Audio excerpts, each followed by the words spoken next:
Karena cara Tuhan itu tidak sama dengan cara kita. Jalan Tuhan bukan jalan kita. Cara Tuhan berpikir lebih tinggi dari cara kita berpikir. Karena itu saya kasih 3 hal ini bukan 3 poin, nanti itu terakhir. Saya kasih ada beberapa hal yang terbesit di benak saya sekarang. How God actually can restore anything in your life. Bagaimana caranya Tuhan bisa memulihkan segala sesuatu apapun itu dalam hidupmu. Kalau Tuhan berkata, aku akan memulihkan keadaanmu sampai terasa seperti mimpi, itu kadang-kadang lewat kejadian-kejadian Tuhan izinkan dalam hidup kita, baik itu adalah ujian iman, termasuk jikalau itu adalah kesalahan kita. Kalau kita serahkan ke Tuhan dalam pertobatan, Tuhan sanggup pulihkan.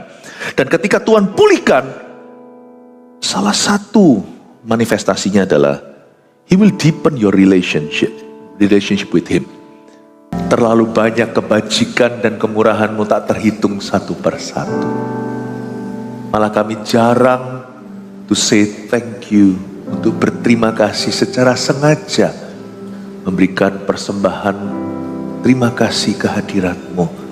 Thank you ya Tuhan, maafkan kami kurang-kurang berkata puji Tuhan dengan setulus-tulus hati. Sungguh terpujilah nama-Mu untuk semua yang telah Kau berikan di hidup kami. Kami tidak kekurangan apa-apa, meskipun kami tidak punya segala sesuatu.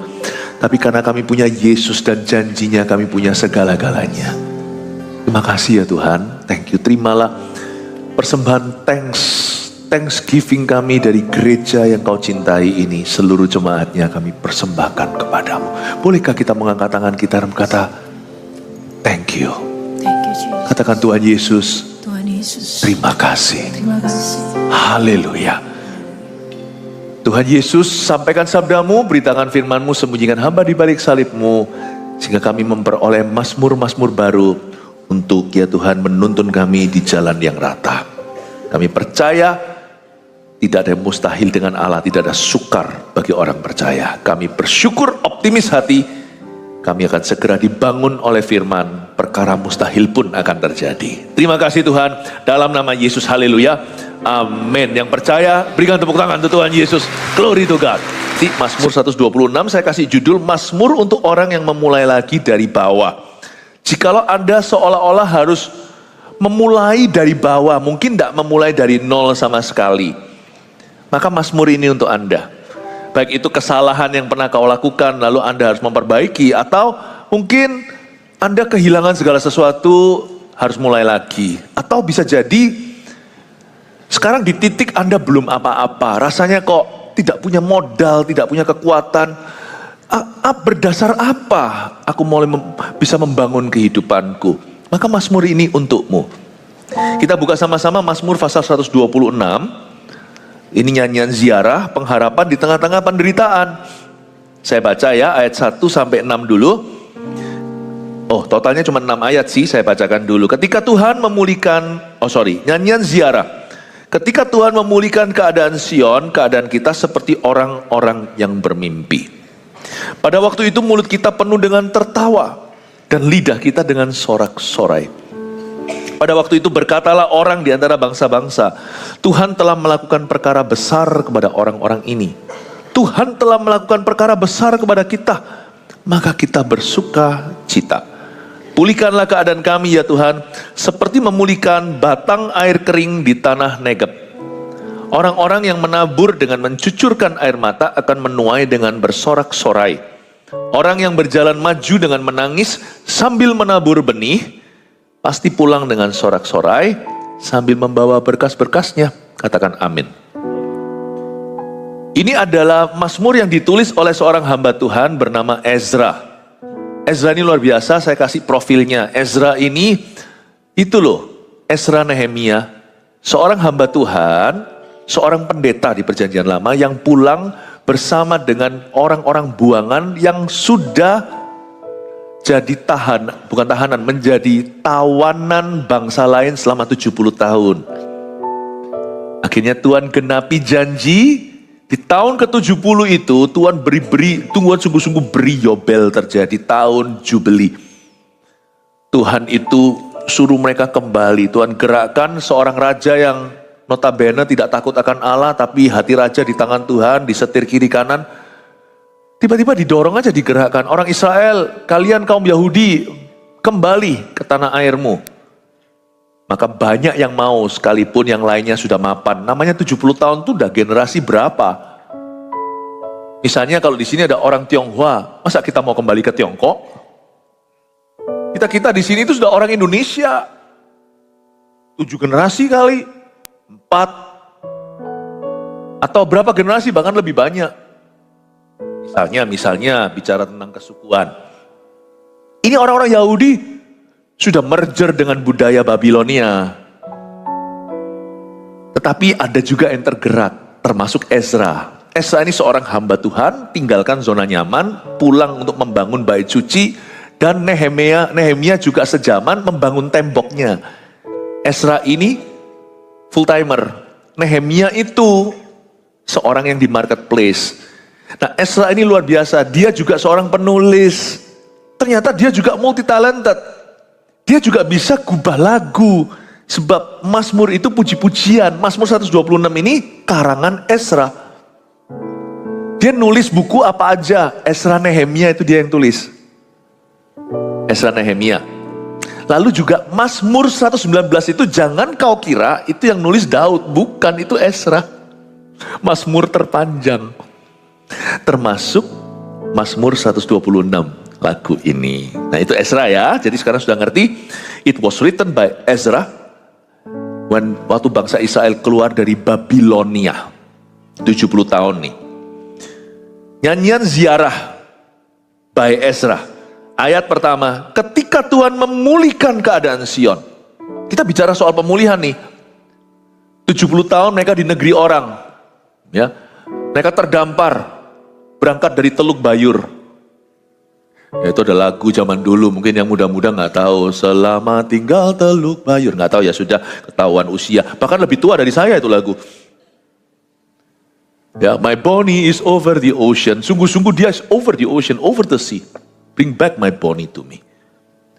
Pak pulang kembali ke tanah airnya, tanah suci, dan membangun kembali bait Allah yang roboh, Yerusalem yang runtuh. Gak ada orang percaya itu bisa terjadi. Gak mungkin sudah.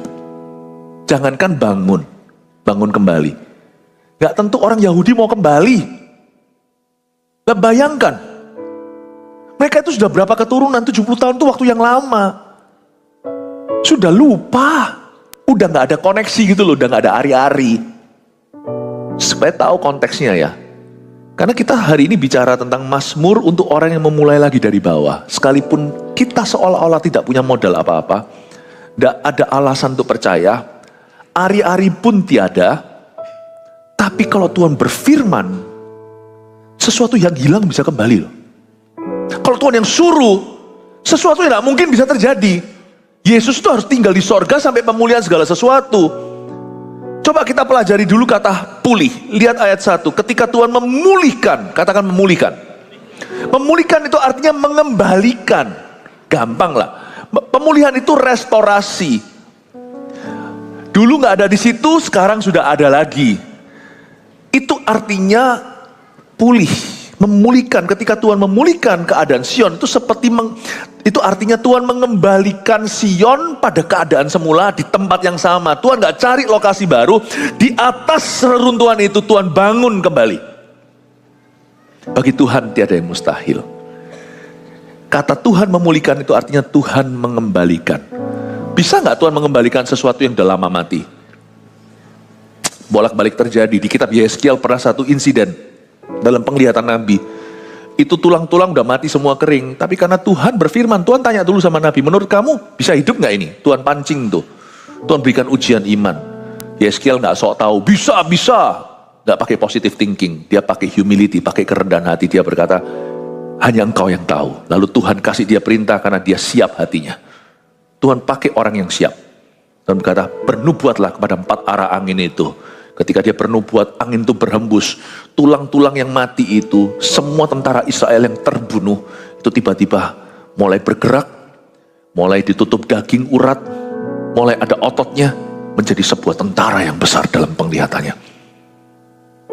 Lain cerita, misalnya kalau jari kita kepotong gitu ya, jangan dibuang, lari ke rumah sakit. Mumpung masih 1 jam, minta disambung. Mungkin bengkok setelah itu, tapi masih bisa berfungsi lagi, malah masih bisa merasa. Tapi kalau putusnya sudah 7 tahun lalu, good luck my friend.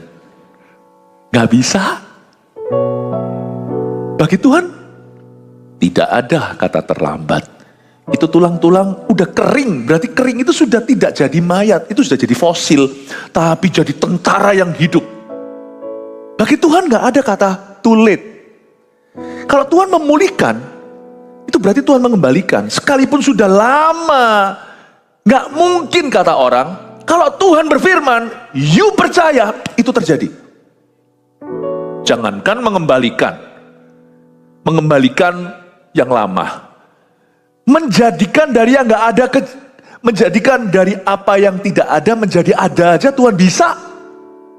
Jangankan mengembalikan yang sudah lama mati, mengembalikan yang sudah lama hilang, menjadikan apa yang ada dari yang tidak ada aja Tuhan mampu.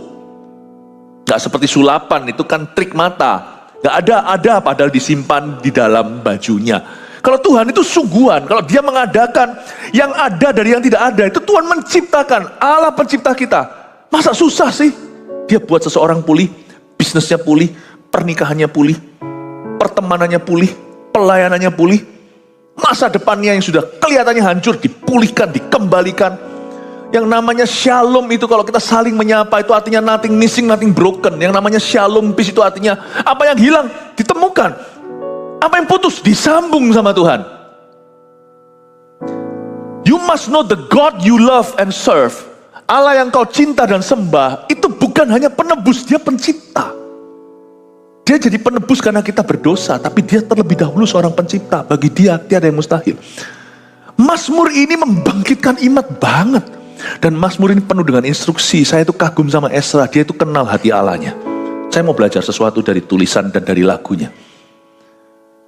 Ketika Tuhan memulihkan keadaan Sion, saya ingin Anda untuk mengerti bahwa whatever it is di dalam hidupmu yang seolah sudah mati, seolah-olah sudah lewat, kadaluarsa katanya, Tuhan akan menciptakan sesuatu yang baru. Belumkah kau ketahui?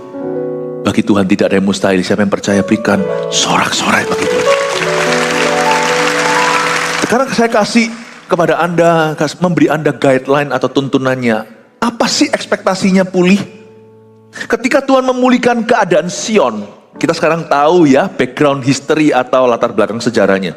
Keadaan kita seperti orang-orang yang bermimpi. Gimana caranya Tuhan memulihkan keadaan Sion sampai-sampai seperti mimpi kali ya, seperti mimpi ya ini. Too good to be true but it's true. Apa ekspektasinya? Apakah kalau Tuhan mengembalikan itu selalu begini, selalu itu apple to apple? Kalau Tuhan mengembalikan sesuatu, hilang satu apel, kembali satu apel. Apakah selalu begitu? Jangan-jangan nanti ekspektasimu membuatmu kecewa. Karena cara Tuhan itu tidak sama dengan cara kita. Jalan Tuhan bukan jalan kita. Cara Tuhan berpikir lebih tinggi dari cara kita berpikir. Karena itu saya kasih 3 hal ini bukan 3 poin, nanti itu terakhir. Saya kasih ada beberapa hal yang terbesit di benak saya sekarang. How God actually can restore anything in your life. Bagaimana caranya Tuhan bisa memulihkan segala sesuatu apapun itu dalam hidupmu. Kalau Tuhan berkata, aku akan memulihkan keadaanmu sampai terasa seperti mimpi, itu kadang-kadang lewat kejadian-kejadian Tuhan izinkan dalam hidup kita, baik itu adalah ujian iman, termasuk jikalau itu adalah kesalahan kita. Kalau kita serahkan ke Tuhan dalam pertobatan, Tuhan sanggup pulihkan. Dan ketika Tuhan pulihkan, salah satu manifestasinya adalah He will deepen your relationship with Him. Mungkin apel yang hilang tidak kembali apel, tapi justru karena kejadian itu hubunganku semakin serius dengan Tuhan Yesus. Itu pun sebuah pemulihan, meskipun apelnya tidak kembali. Berapa banyak orang ketika dia mengalami goncangan finansial, itu titik baliknya jadi orang Kristen yang sungguh-sungguh. Gak tentu uang yang hilang, yang raib itu dikembalikan mentah-mentah begitu. 1 juta ganti 1 juta, 1 miliar ganti 1 miliar, gak tentu begitu. Ada orang yang mengalami krisis hubungan dulu, misalnya sudah hampir menikah, tiba-tiba batal, terjadi goncangan, entah kenapa, siapa salah, bukan itu isunya. Lalu setelah itu dia cari Tuhan, padahal selama ini waktu dia pacaran, dia udah meninggalkan Tuhan. Gak tentu langsung Tuhan plung gitu tinggal kasih dia pacar itu kembali atau pacar baru, nggak tentu. Sometimes yang disebut pulih itu bukan berarti apel ganti apel, tetapi your relationship is deepened with God. Gara-gara itu hubunganmu jadi sungguh-sungguh dengan Tuhanmu. Hubungan kita jadi mendalam dengan Tuhan. Itulah saatnya ketika aku mengenal Tuhan lewat penderitaan. Itu pun terhitung pemulihan. Paham ya Bapak Ibu Saudara? Jangan perhitungan sama Tuhan. Mana katanya pulih? Mana katanya pulih? Beberapa orang lewat perkabungan ditinggal mati. Saya pernah melihat keluarga besar, mereka itu tidak akur atau bahkan tidak banyak yang kenal Tuhan. Tapi ketika penguburan seseorang yang mereka cinta, yang membuat mereka berkumpul jadi satu. Ketika saat-saat penghiburan, mereka semuanya mengikut Kristus karena kejadian itu. Itu pun bentuk pemulihan, meskipun yang mati tidak kembali. Jadi ketika Tuhan memulihkan keadaan Sion, itu berarti Tuhan memperdalam hubunganmu. Kalau gara-gara 1-2 kejadian hubungan kita pulih dengan Tuhan, itu pulih segala-galanya. Peduli amat apa yang tidak kembali. Amin. Selain itu juga, saya lanjutkan lagi, apa yang disebut pulih, yaitu kerugian sementara diganti dengan keuntungan kekal. Misalnya tadi kejadian itu, aduh Tuhan izinkan ini terjadi dalam hidupku. Tuhan, tapi gara-gara itu saya mengalami yang namanya keuntungan kekal. Tidak kembali. Apa yang hilang ya hilang. Dan Tuhan tidak harus kembalikan. Jangan bilang kalau Tuhan itu berhutang. Tuhan itu tidak berhutang budi sama siapa-siapa. Tuhan bahkan tidak harus jawab doa kita. Tuhan bahkan tidak harus selamatkan kita dia mati di Kalvari. Tapi kalau seumpamanya gara-gara 1-2 kejadian itu, kita itu justru mendapatkan upah di sorga, meskipun tidak ada kembalian di dunia, itu pun suatu pemulihan yang dahsyat. Saya melihat beberapa orang itu setelah ditempa, dia jadi orang-orang yang sungguh-sungguh mencari upahnya di sorga, mencari pahala di dalam sorga, bukan mencari kepentingannya sendiri. Yang disebut pulih itu selain deepening your relationship with Him atau memperdalam hubunganmu dengan Tuhan, replacing temporal loss with eternal gain, menggantikan kerugian sementara dengan keuntungan yang kekal, itu pun bentuk pemulihan. Selain itu ada satu lagi, yang ini apple to apple, cuman hilang 1 apel, dikasih 1 kebun apel. Ya, bayangin cara Tuhan memulihkan itu. 10 tahun dia itu menabung apel, lenyap semua, dan Tuhan berbelas kasih, dan Tuhan buat dia pulih. Kali ini Tuhan tidak kasih dia apel, Tuhan kasih dia biji. Tapi waktu ditanam, biji itu benih unggul atau bibit unggul. Instead of punya apel yang ditabung 10 tahun lagi, dia punya kebun apel yang 3 bulan sama hasilnya dengan 10 tahun yang dia tabung tadi. Salah satu cara Tuhan mengembalikan adalah memultiplikasi buahmu di kemudian hari. Seorang hamba Tuhan bernama Catherine Kuhlman, terjadi suatu masalah dalam hidupnya. Dia dipakai Tuhan, lalu setelah itu tiba-tiba sepertinya lenyap urapannya, karena dia jatuh cinta kepada orang yang salah, yang sudah berkeluarga. Itu ada di biografinya. Ini dipakai Tuhan luar biasa. Banyak kesembuhan terjadi. Seorang wanita pengkhotbah di zamannya perempuan belum dikasih kesempatan. Dan lalu dia buang waktu sekian lama. Saya tidak sarankan kita buang waktu, nanti Tuhan kembalikan. Sebab orang ini tidak sengaja. Jadi jangan cobai Tuhan. Tapi ketika orang bertobat, Tuhan itu bisa melakukan segala perkara. Dengan berat hati, dia akhirnya putuskan pria itu setelah 7 tahun kalau nggak salah bersama dengan laki-laki itu. Lalu dia berjalan tanpa tujuan, nggak tahu entah kemana, sambil dia terus repeat di mulutnya, I die 1,000 deaths. Aku mau mati 1000 kali. Aku mau ikut Kristus sekali lagi. Dia nggak mikir kalau Tuhan akan kembalikan apa. Pokoknya dia mau kembali ke Tuhan. Kalau kita kembali kepada Tuhan tuh jangan minta kembalian. Udah percayakan ke Tuhan tentang pemulihan. Tugasmu hanya bertobat, hanya kembali, hanya percaya. Tugas kita hanya mengikut, just following saja. Tapi ternyata Tuhan kembalikan. Waktu terbuang banyak dalam hidupnya, dia tidak lagi muda. Dia dipanggil Tuhan itu sudah setengah bahaya ceritanya. Ya sudah kira-kira usia dewasa. Waktu yang terbuang, dia mungkin udah gak expect, dia gak punya ekspektasi lagi untuk dipakai Tuhan gimana. Tapi ternyata sisa hidupnya, sisa gak banyak. Urapannya yang dilipat gandakan. Luar biasa gak? Tahunnya tetap sama. Mati ya mati. Tua ya tua, mana bisa kembali muda. Karena Tuhan tidak tebus waktu di Kalvari. Yang Tuhan tebus itu dosa manusia. Waktu lewat ya lewat. Makanya jangan buang waktu. Gunakan waktumu dengan baik. Tapi sisa waktu yang tidak tersisa banyak itu, Tuhan lipat gandakan buahnya. Dia menjadi orang yang berdampak ke seluruh dunia. Dia memulai kegerakan kesembuhan di dalam sejarah gereja modern Pentakosta karismatik. Ketika orang nyembah, orang sembuh sendiri, itu Kathryn Kuhlman yang memulai. Oral Roberts itu memulainya di tenda. Setiap orang yang sakit itu dibawa maju ke depan satu-satu, ratusan tiap malam itu didoakan gini satu-satu tumpang tangan. Kathryn Kuhlman cuma berkata, Holy Spirit, Thou art welcome. Bum, bum, bum, bum, bum. Orang sembuh. Jadi Tuhan kembalikan dengan memultiplikasi urapan. Kalau dulu sebelumnya dia dipakai Tuhan doain satu-satu, sekarang dia sekali merem ribuan disembuhkan dalam satu meetingnya. God can do that, by the way. Allah bisa melakukan itu dalam hidupmu. Tidak tentu dalam pelayanan kesembuhan, dalam konteksmu apa silakan diterapkan. Allah bisa memulihkan keadaan Sion seperti orang bermimpi. Kita udah kehabisan waktu. Mereka itu sudah habis sirna, bukan hanya 1-2 tahun, tapi 70 tahun dah lenyap. Tapi Tuhan kembalikan dalam 7 tahun. Memultiplikasi, melipat gandakan buahnya. Efeknya, dampaknya. Jangan Anda tawar hati. Hari ini Anda kembali, jangan berkata, aku udah sia-siakan selama ini. Jangan sia-siakan lagi. Go and sin no more. Pergilah dan jangan berbuat dosa lagi. Tapi berharaplah sama Tuhan. Tuhan, maukah Engkau memulihkan aku dan melipat gandakan buah-buah kebenaranku mulai hari ini. Apa yang telah ku sia-siakan, sumber daya itu bisa bicara soal waktu, talenta, atau hubungan.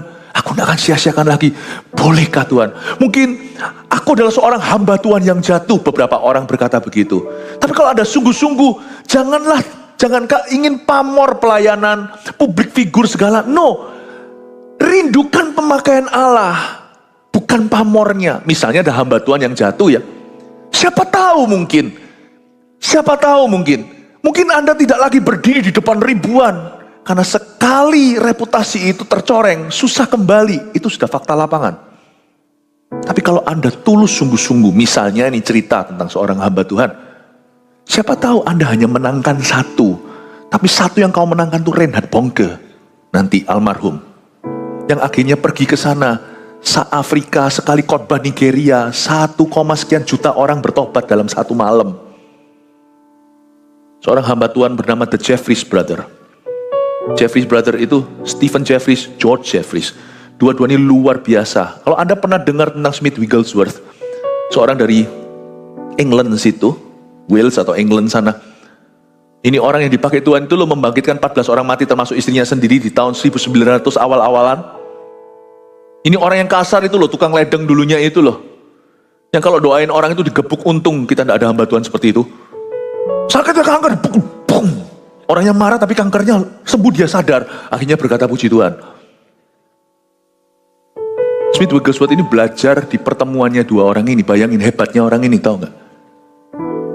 Mereka tersesat di dalam pengajaran dan 1-2 hal. Singkat cerita, Stephen Jeffries kena penyakit yang dia selalu sembuhkan dalam nama Tuhan. Artritis yang parah. George Jeffries sampai akhir hayatnya terpencil sudah, semua pintu tertutup, seluruh gereja dan ministry.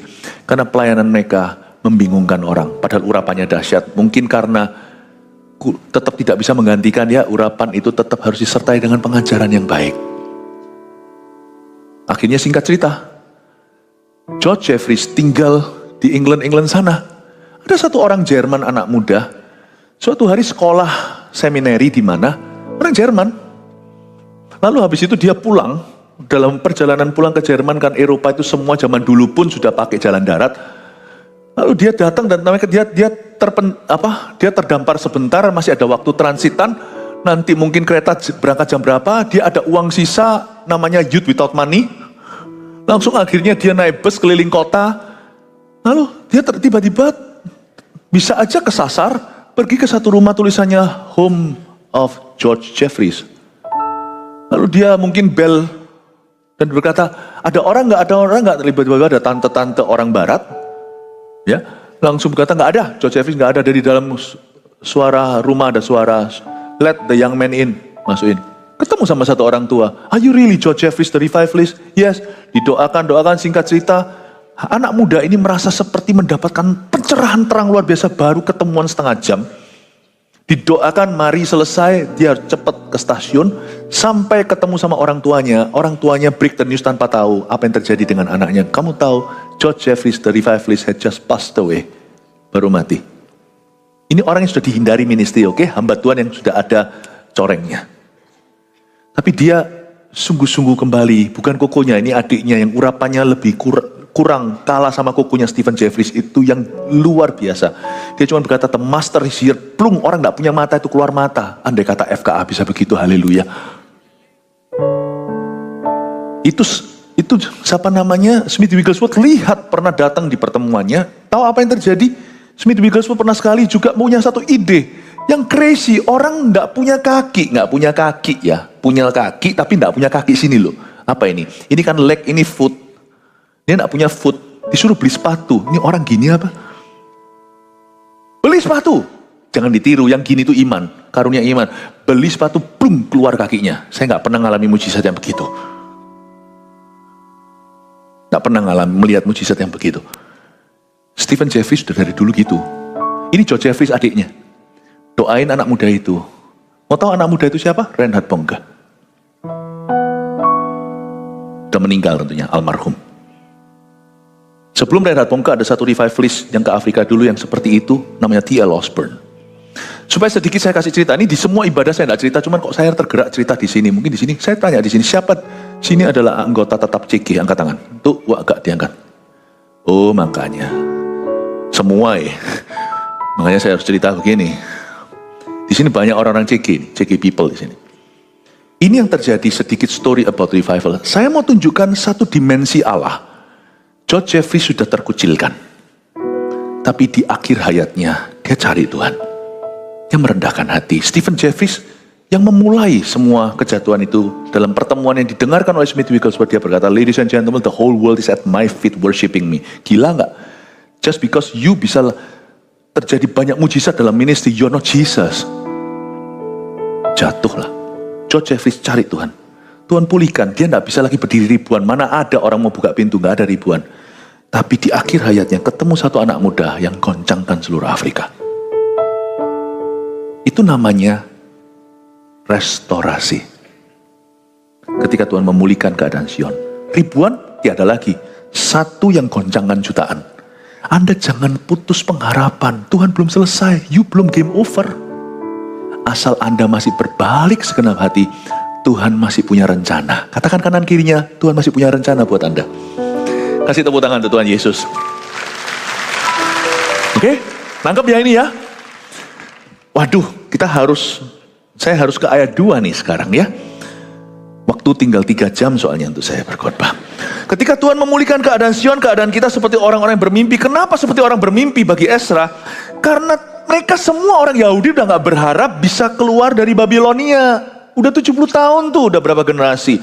Dan juga kenapa seperti mimpi kejadiannya? Karena gak masuk akal caranya. Nanti itu loh gak masuk akal. Siapa pernah sangka tiba-tiba ada raja-raja Persia, tiba-tiba tergerak gitu aja iseng berkata, pulang, gua danain. Itu mimpi apa di siang hari bolong bisa begitu tuh. Kalau Tuhan sudah punya mau, kalau Tuhan niat, siapa bisa halangi? Jika Tuhan yang membuka pintu, siapa bisa tutup? Jika Tuhan yang mengangkat seseorang, siapa bisa turunkan? Keadaan kita seperti orang bermimpi karena gak masuk akal caranya. Dan mereka semua tidak ada lagi yang beriman, harapan pun sudah purna. Lalu terjadinya juga tiba-tiba lagi secara waktu. Gitu aja, tiba-tiba. Orang Surabaya bilang moro-moro. Pada waktu itu mulut kita penuh dengan tertawa. Coba Anda lihat ayat 2, dan lidah kita dengan sorak-sorai. Yang penting di sini ayat 2 kita pelajari. Mulut kita jangan ngawur. Kalau sesuatu belum terjadi, kita belum melihat pemulihannya yang dahsyat atau belum melihat tanda-tanda ke sana, mulut kita itu harus diisi dengan kebenaran. Pada waktu itu mulut kita penuh dengan tertawa. Waktu Tuhan pulihkan, mulut kita penuh dengan tertawa. Waktu Tuhan pulihkan, lidah kita dengan sorak-sorai. Jadi satu pesan sederhana, isi mulut kita dengan perkataan-perkataan iman yang membangun. Mulut itu harus dipakai untuk mendengungkan at least sesuatu yang positif. Dan yang terbaik adalah dengungkan firman Allah, bukan positive thinking. Selalu ucapkan firman. Kalau Anda mau lihat pemulihan, ucapkan firman. Jangan suruh Tuhan itu setuju sama kita melulu. Kenapa Tuhan turun standar? Kita yang naik tangga setuju dengan Allah.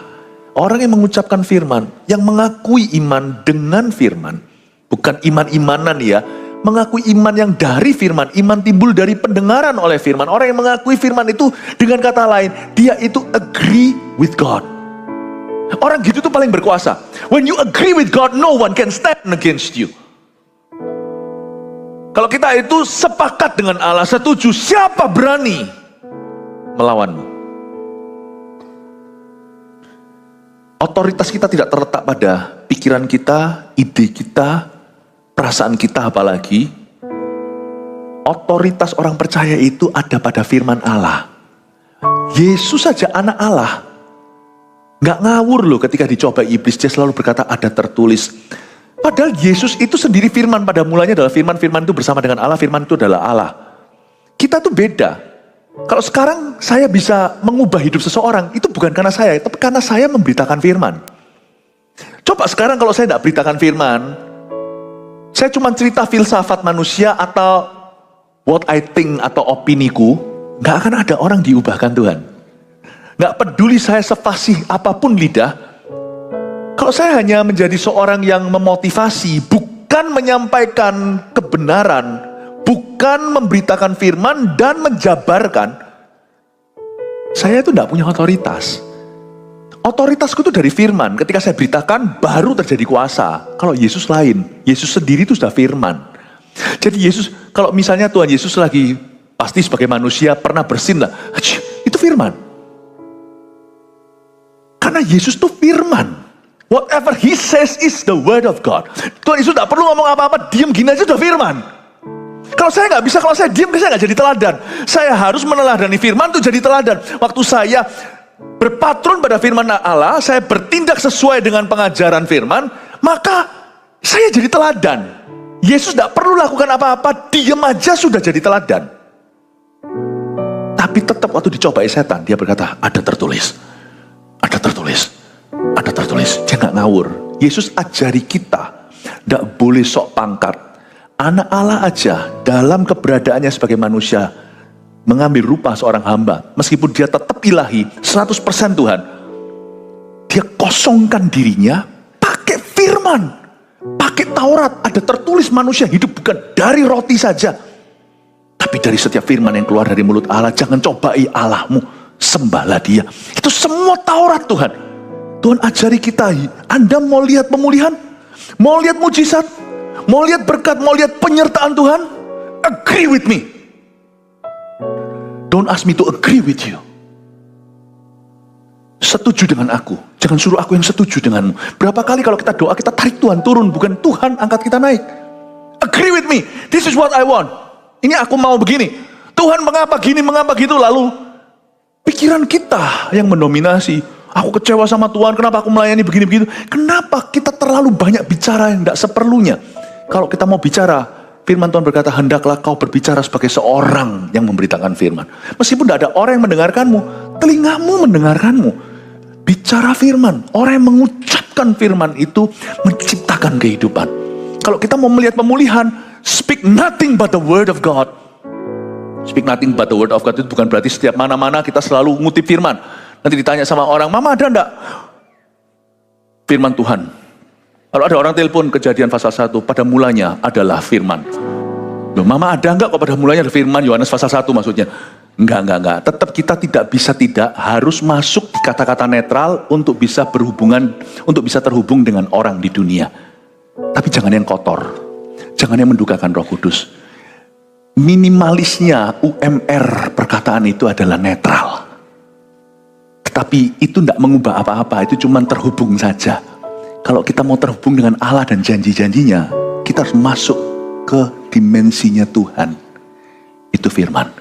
You agree with God. Anda akan lihat pemulihan. When you agree with God. Gak mungkin, mana bisa aku nabung sekian lama. Gak mungkin aku bisa sekolahkan anakku. Berhenti beritahu Tuhan fakta. Semua orang juga tahu Anda gak mungkin bisa. Tapi kalau Anda mau lihat sesuatu yang baru, ubah pengakuanmu. Aku dapat melakukan segala sesuatu dalam Dia yang memberiku kekuatan. Allahku yang memelihara aku, sebutkan itu. Yehova Jireh, Allah akan mencukupi. Allah akan mencukupi dalam kekayaan dan kemuliaannya. Ini bukan prosperity. Ini bicara pegang janji. Bukan serakah atau tamak, tetapi apa yang menjadi pergumulanmu dengan Tuhanmu. Agree with Him. You will see His things happening in your life. Anda akan melihat hal-hal yang mustahil bagimu.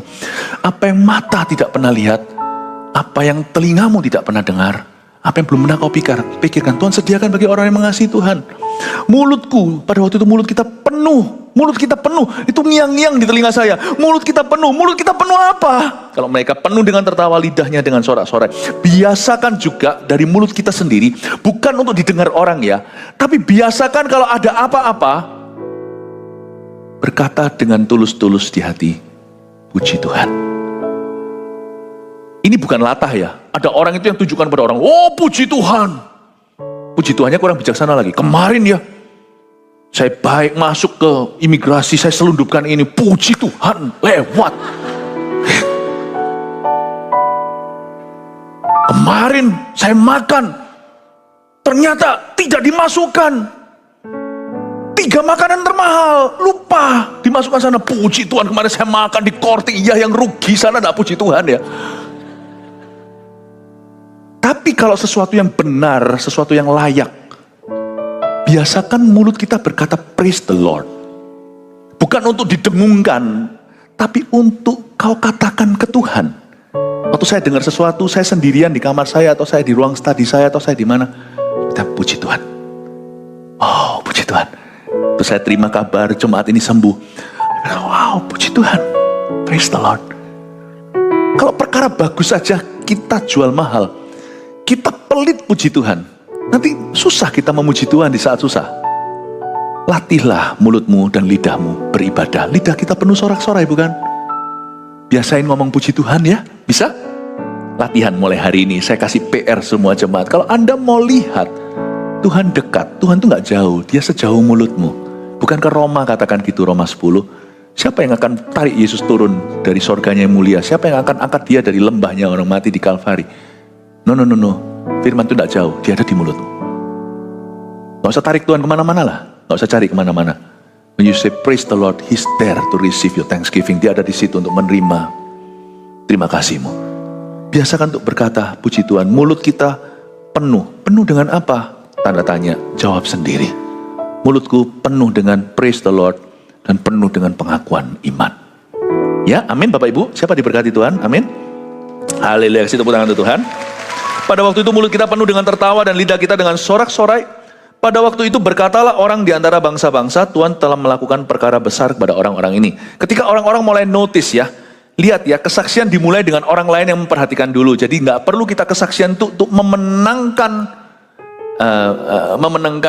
untuk membuat orang lain impress lah, nggak perlu. Pada waktu itu berkatalah orang-orang di antara bangsa-bangsa. Esra berkata, waktu kami mulai membangun, orang-orang di sekitar bangsa-bangsa, bukan musuh-musuhnya, tetapi orang-orang yang bisa menilai pekerjaan Allah. Satu-satu komentar, Tuhan telah melakukan perkara besar kepada orang-orang ini. Tuhan telah melakukan perkara besar kepada kita, maka kita bersuka cita. Maka ayat 3 baru continue. Tuhan melakukan perkara besar kepada kami. Kesaksian itu fungsinya bukan begini loh. Ayo, kapan aku diundang kesaksian?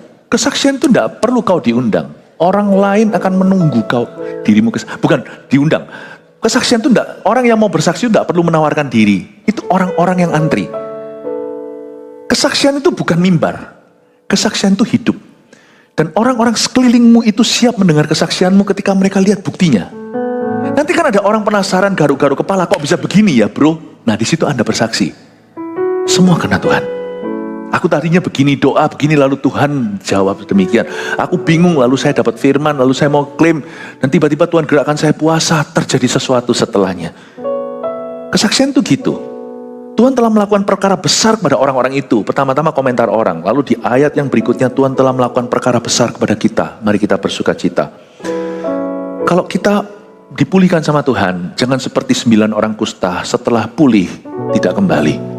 Ingatlah, pemulihanmu itu bukanlah destinasi akhirnya, tapi glory atau kemuliaan bagi Allah. Jangan pernah jadi orang setelah sembuh lalu lali. Manusia itu selalu minta didoakan ketika dia sakit, tapi setelah sembuh tidak ada ceritanya. Padahal orang yang disuruh doakan masih doa terus 3 tahun kemudian. Ternyata dia sudah gak apa-apa. Ingatlah bahwa mujizat itu bukanlah garis akhirnya, itu bukan tujuannya. Tapi Anda harus bersaksi. Setiap anak Tuhan harus belajar bersaksi. Yang di CG juga belajar. Kalau bersaksi gak usah dominasi. Bersaksi tiba-tiba dia sendiri 1,5 jam. Sampai rekan-rekannya satu-satu mulai mati. Bersaksi itu secukupnya. Anda cuma tinggal kasih Tuhan kreditnya. Ini Tuhan, lalu Anda tunjukkan jalurnya kok bisa begitu supaya orang tidak penasaran, supaya mereka terinspirasi. Bersaksi itu cuma perlu 10 menit aja sudah banyak. Cukup, gak usah panjang lebar. Ya, tapi harus mau bersaksi. Ada orang di sini ditolong Tuhan, tapi gak mau bersaksi. Dan gak mau ke CG juga, kenapa? Takut nanti disuruh bersaksi. Ya gak apa-apa loh, kita ambil aja mujizatnya ya. Supaya dia gak ada kesaksian. Mari kita berdoa supaya orang itu tidak pernah ditolong Tuhan. Supaya dia gak salah sama Tuhan. Kalau sampai dia ditolong, dia gak bersaksi, dia mencuri soalnya. Lebih baik daripada dia jadi maling, mendingan dia jadi malang. Kalau ada orang seperti itu, kita ngomong aja. Tapi ngomongnya jangan kasar. Ngomongnya itu dengan, kan kita bisa dengan lemah lembut. Oh ya oke, gak mau bersaksi, gak apa-apa kok, gak apa-apa. Saya akan minta Tuhan untuk ambil alasanmu bersaksi. Jangan gitu lah ya, bersaksi yo. Jangan kau mencuri. Kesaksian itu bukan performa soalnya. Oh, kita harus gimana? Nggak perlu fasilita. Sungguhan orang itu cepat nangkep kok. Orang yang waras akan tahu, oh gitu-gitu, dia bisa garis, dia bisa buat roadmapnya sendiri ketika Anda cerita. Dan nanti kata-kata Anda akan dilupakan. Mereka akan ingat esensinya. Itu yang nolong mereka nanti di masa susah. Masa susah orang nggak ingat kok orang ngomong apa. Orang hanya ingat ceritanya apa. Jadi jangan malu bersaksi Bapak Ibu. Udah berapa tahun ikut Yesus masih belum pernah mau kesaksian. Dan kesaksian itu bukan begini loh, ada artis bertobat siapa, ya boleh lah silakan. Tapi gereja kita enggak pakai cara gitu, atau dari siapa-siapa public figure. Enggak usah. Kalau ada satu orang bertobat, apalagi kalau itu sensitif, itu kita harus bisa pelihara. Kita harus jaga, bukan justru dijadikan objek untuk objek wisata, untuk menarik siapa orang-orang lainnya. Enggak perlu sih, menurut saya kesaksian itu enggak begitu caranya. Kesaksian itu di dalam kehidupan, bukan sebagai kampanye, bukan. Karena itu saya dorong Anda untuk semua harus mau bersaksi di mana-mana. Cuman yang kira-kira kalau bersaksi ya, saya sekarang kenapa kok sampai ngomong bersaksi ya? Tadi kan masih ngomong soal pulih. Loh, ngapain kita itu bicara tentang hujan, tapi saya tidak sediakan payungnya? Kalau saya percaya Anda akan mengalami mujizat pemulihan, saya harus siapkan sejauh sampai nanti Anda kesaksian. Berarti kan saya yakin ini, yang korban ini yakin bahwa Anda akan dipulihkan. Karena sekarang saya mulai ajari cara buka payung soalnya. Jangan percaya orang yang doa untuk hujan.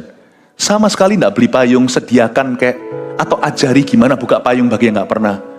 Saya nggak mau bicara pemulihan kalau saya nggak bicara kesaksian. Saya ajari sekarang gimana caranya kita kesaksian. Ya, kesaksian juga harus ada normanya, harus ada hikmatnya. Misalnya, ini orang cerai. Ya sudah, apakah orang cerai sudah mati kutu? Tetap Tuhan itu punya kesempatan meskipun tetap ada konsekuensi yang jalan. Tapi kalau gitu ya jangan kesaksian soal pernikahan. Jangan. Nggak cocok lah ya konteksnya. Lalu ngomong sama anak muda, pernikahan kalian masih begini-begini. Lo sendiri cerai. Kalau memang mau kesaksian, mendingan rendah hati. Jangan belajar dari ini punya kesalahan. Nah, nggak apa-apa gitu, jadikan kau tumbalnya. Tapi jangan begini, menurut saya kalian tuh pernikahan harus begini, gini tuh baru masalah. Jangan, you cerai. Jadi tolong tahu diri. Bukan berarti second class, bukan. Tapi tolong ya, bersaksi itu ada hikmatnya. Orang ini masih hidup dalam hutang, lalu dia kesaksian tentang keuangan. Nggak cocok lah ya. Mungkin kalau Anda dalam hutang, kesaksian mungkin tentang parenting aja. Gimana keluarganya itu bisa harmonis, jaga, saling menjaga untuk selesaikan hutangnya. Nah itu mungkin lebih indah. Itu yang membuat banyak orang muak dengan orang Kristen. Karena orang yang ngawur, saksinya tentang itu. Seolah-olah heroik. Dan orang-orang semua tahu lu kayak apa di tempat kerja. Jangan nabrak di area di mana Anda masih tersandung dan bisa menyandung orang lain. Kesaksian itu sebenarnya tidak perlu dipaksakan. Di area kau menang, saksikan. Amin Bapak Ibu Saudara. Nangkep ya? Sekarang tahu caranya buka payung ya, sudah ya? Siap-siap habis ini dipulihkan. Banyak yang akan bersaksi untuk Tuhan. Kasih tepuk tangan untuk Tuhan. Lanjut sedikit ya, lalu saya sudah mau selesai. Pulihkan karena, loh, ayat 4 ini nggak salah ya. Ini kan sudah pulih kan, sampai ayat 3. Tuhan sudah melakukan, kan Tuhan telah. Ini kayak di bioskop itu, Tuhan, ini bioskop studio 1 telah dimulai. Ini Tuhan telah melakukan, berarti kan sudah. Kok ayat 4 pulihkan lagi? Gimana ini ayat 4? Pulihkanlah keadaan kami ya Tuhan. Loh. Seperti memulihkan batang air kering di tanah Negeb. Loh, kok pulihkan lagi? Kan sudah pulih. Gini ya, ayat 4 itu hikmatnya. Sekalipun Anda sudah memperoleh mujizat dan berkat, jangan lupa tetap Tuhan dokter dan Anda pasiennya. Berbahagialah orang yang miskin di hadapan Allah. Jangan setelah orang itu diberkati, dia jadi gaya. Setelah dia dapat mujizat, dia langsung gak terdengar lagi suaranya di gerbang-gerbang sorga. Pulihkanlah keadaan kami ya Tuhan itu. Esra ajari bangsa Israel untuk terus menghamba, untuk terus mengabdi. Loh kok pulihkan lagi? Bukan. Tapi terus memilih untuk jadi pasiennya Tuhan. Tuhan, terima kasih ya. Terima kasih Tuhan. Tetap ya Tuhan, pulihkan aku terus. Wow. Terima kasih ya Tuhan, pulihkan aku terus, ajari aku terus. Itu sifat abdi dalam. Berbahagialah orang yang miskin di hadapan Tuhan. Itulah sebabnya banyak orang yang sekali pulih, gaya, langsung masalah, gak pulih lagi selamanya. Coba Anda tahu gak ceritanya? Makanya Tuhan berkata apa di Bethesda? Jangan berdosa supaya jangan sesuatu yang buruk terjadi padamu ya. Percayalah, saya garansi, selama kita hidup, kita akan selalu langganan minta dipulihkan sama Tuhan. Jangan sekali lalu kita merasa seperti seolah-olah kita sudah di atas awan-awan. Esra datang dan berkata, pulihkan keadaan kami. Bukan dia balik kucing loh ya, tapi dia tunjukkan bahwa aku ini selamanya mau jadi pasiennya Tuhan. Tapi bukan mental korban, bukan mental pasien. Dia bersaksi untuk Tuhannya, tetapi dia menghamba dan berkata, Lord teach me. Aku mau terus dipulihkan oleh Tuhan. Masih banyak hal dah beres di hidupku. Padahal Esra so beres. Coba baca itu di kitab Esra. So beres orang ini. Beresnya itu bukan biasa-biasa. Beresnya bahasa Ibrani udah pol-polan. Tapi dia tetap menghamba, pulihkan kami Tuhan. I love his attitude. It's your attitude you see. Yang membuat Tuhan terus memulihkan dari waktu ke waktu. Hidupmu tidak akan pernah sepi dengan karya Tuhan, karya ilahi. Ayat 5. Orang-orang yang menabur dengan mencucurkan air mata akan menuai dengan bersorak-sorai. Catat ini masuk ke dalam, ini sudah masuk ke rahasia pemulihan itu sendiri.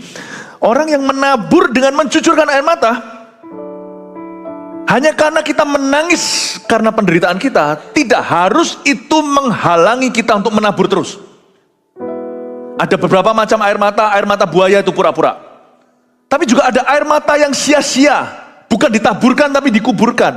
Kalau kita pas nangis cuman menangisi diri, itu nggak menghasilkan apa-apa dan tidak menghasilkan kebenaran. Kalau kita pas menangis itu menangisnya karena benci, aku benci sama dia, aku benci, nggak terjadi apa-apa yang ilahi.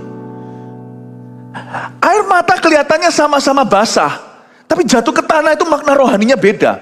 Ada orang yang jatuh ke tanah itu ditabur, ada orang yang jatuh ke tanah itu buang-buang air mata, hanya dikubur. Benihnya yang mencucurkan air mata, orang yang menabur dengan mencucurkan air mata. Jadi bukan mencucurkan air mata dulu, menabur dengan mencucurkan air mata. Jangan hanya menangis doang. Menangis tidak garansi dan tidak menggerakkan tangan Allah. Tapi tangisan begini yang menggerakkan hati Tuhan. Tangisan sekalipun sakit, atau kita disakiti, atau kita mengalami sesuatu yang sangat kita derita. Tapi waktu kita menangisnya itu, gara-gara kita memaksa diri bersyukur, nah itu menabur. Kalau kita disakiti orang, benci aku percuma. Tapi kalau kita lanjutkan, aku seharusnya membenci dia. Tuhan sambil nangis, beriku kekuatan untuk bisa tetap mengampuni dan memberkati orang itu nabur. Kalau cuma benci aku. Itu pastor Yudi yang paling bisa, saya nggak bisa benci aku. kangen aku sama Pastor Yudi. Yang benci aku gitu itu percuma, itu dikubur. Coba Anda lihat benih, sembarang taruh. Atau bahkan mayat, Anda taruh di bawah sana, masa dia jadi pohon? Tapi kalau ditanam, disiram sesuatu, itu benihnya unggul, bukan mayat. Itu jadi pohon semangka, pohon apa, bahkan jadi kebun anggur, jadi pohon ara. Bapak ibu saudara, tidak semua yang jatuh ke tanah air itu termasuk benih yang ditabur. Jadi tergantung benihnya. Sekarang Anda mengerti ya bedanya dikubur dan ditabur? Mau tahu bedanya di mana? Pilih benihnya. Yang dihitung sama Tuhan sebagai taburan waktu air mata bercucuran hanyalah air mata yang lahir dari kasih. Air mata yang keluar karena kekudusan. Gitu ya. Orang berkata, kenapa temanku pacaran kanan kiri? Misalnya yang anak-anak muda, aku tahan, sepi lonely. But I am standing my ground. Kekudusan. Karena Anda fight for holiness. Tuhan akan melihat itu. Sabar nak, 10 tahun lagi kamu akan lihat. Sana tidak nuai apa-apa, kamu akan menuai banyak. Dan juga air mata ketaatan. Air mata ketaatan, Tuhan aku tidak bisa tapi aku mau. Aku tidak mampu Tuhan tapi aku mau. Kau suruh aku memberi. Kau suruh aku untuk bisa melayani. Aku mau. Aku tidak bisa tapi aku mau. Tuhan, jeritan. Tangisan itu tidak harus sungguhan mewek. Tangisan itu jeritan. Keluar gak airnya. Itu nomor 2. Yang Tuhan dengar adalah doanya. Jadi jangan kau sia-siakan doa. Tapi ada sesuatu yang indah di sini. Kalau alat menabur itu air mata, bukan sembarang air mata, tapi air mata kekudusan, air mata kasih, air mata ketaatan. Tetapi ternyata alat menuai itu bukan air mata. Kalau orang nangis terus dia nggak akan nuai apa-apa. Alat tuai, mau tahu apa? Joy. Sukacita, joy. Alat menuai itu joy. Alat nabur mungkin dia pakai begini kalau petani. Nuai itu selalu ada sabitnya. Penuaian. Orang potong rambut itu ada alatnya. Yang untuk petalin sendiri, yang untuk tipisin.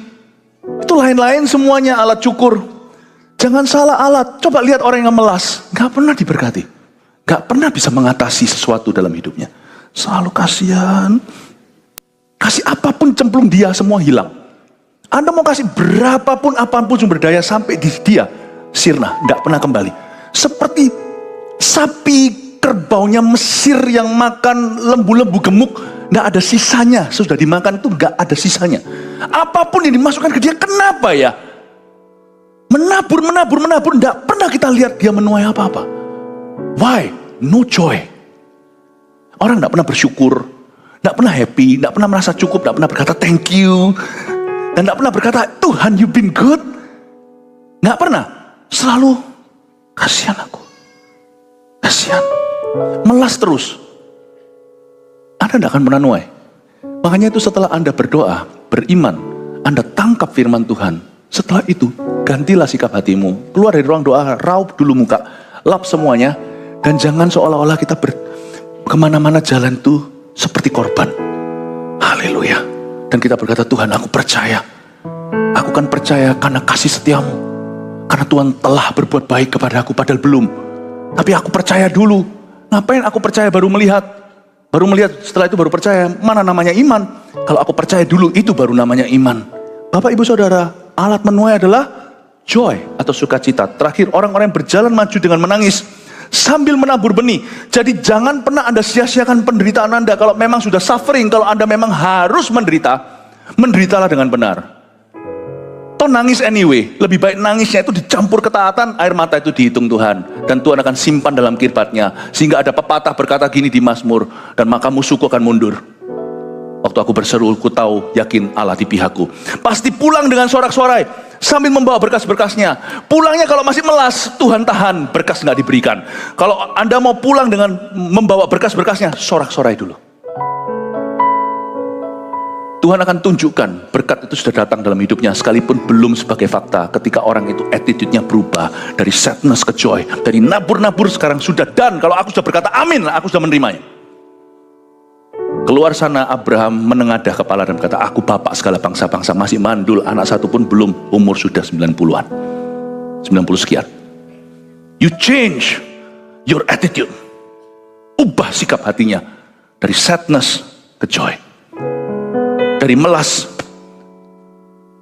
kepada confidence. Kepada kepercayaan, keyakinan. Dari terpukul menjadi beriman. Anda ganti itu. Sukacitanya akan luar biasa sekali. Dan pulang membawa berkasnya. Kata berkas bedanya apa sama berkat? Gampang ya? Berkas itu adalah komplikasi berkat. Berkas itu kayak rantangan gitu ya. Kayak misalnya kalau makanan Jepang itu, apa namanya itu, yang itu kotak kecil, sini ada salmonnya, ini ada apanya, apa itu macam-macam itu. Apa? Bento ya. Ada bentonya gitu. Anda tidak tahu apa yang Tuhan taruh di sana. Berkas itu tapaunya Tuhan. Nih, taruh. Zaman dulu waktu kecil dirantangin mama. Wah, seneng sekali. Saya pernah sekali dirantangi koko, tuh lain cerita. Loh sungguhan, saya itu sekolah di Kanada. Dirantangi mama sama enak. Tapi saya bersyukur koko saya itu sungguh-sungguh memperhatikan adik-adiknya. Waktu saya buka rantangnya di sekolah, itu dimarahi semua orang barat. Waktu saya buka, ada makanan enak sih bagi saya. Tetapi makanan-makanan basah. Makanan Indonesia.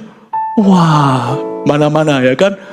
Itu seperti surprise gitu loh. Dirantangi Tuhan itu selalu wangi. Selalu ada kejutan. Berkas itu komplikasi berkat. Kita kira di dalamnya nasi, lauk pauknya banyak. Anda tidak pernah tahu Anda bawa pulang apa. When you are joyful, bergembiralah karena Tuhan, maka Tuhan akan memberikan apa yang diinginkan hatimu. Itu sungguhan. Jangan melas terus.